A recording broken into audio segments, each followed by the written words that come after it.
ทุกคนที่นำมาจากสังเวชนียสถานนะครับพุทธสถานที่ไปเดินมานี้ครับองค์ส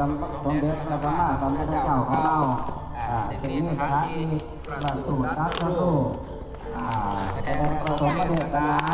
แล้วก็สถานที่ปฏิบัติธรรมที่และสถานที่เดียวกัน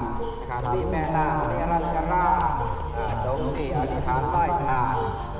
เขากิจจักกูฏที่ประทับ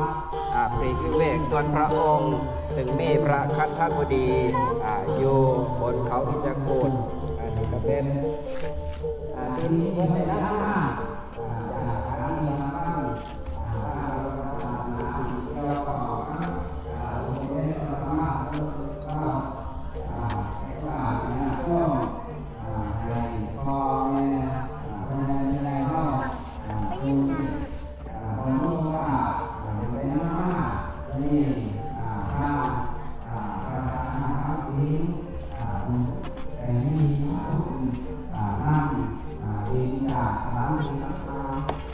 ได้ทางพระพุทธศาสนาเข้า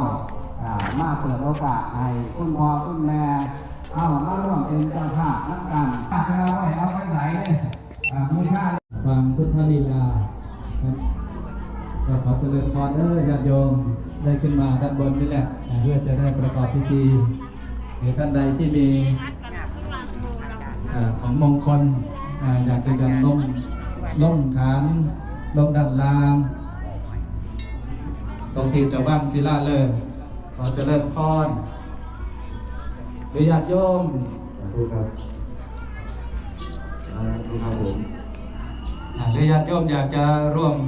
ทำบุญดินมงคลจากอินเดียจากพุทธสถานของอินเดียก็ร่วมบูชาได้เพื่อทั้งกองอำนวยการ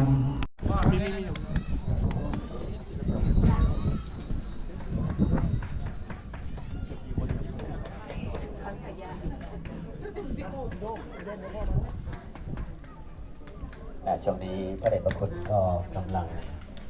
เข้าสู่บทพิธีในการวางสนามเลิกองค์พระพระพญาธิหรือว่าปางช้างญาติ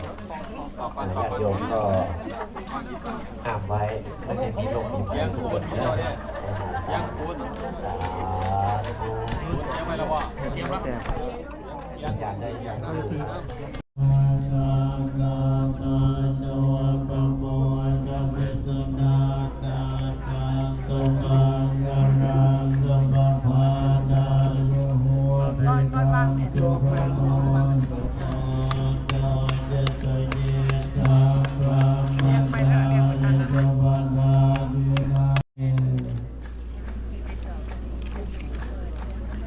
แล้วก็ต่อไปบางคนนะครับบางคนเป็นเจ้าชีวิตแล้วก็ไปทำเสื้อผ้าก็ลายนั่งกับกำลังร่วมกันต่อไปบางคนนะครับ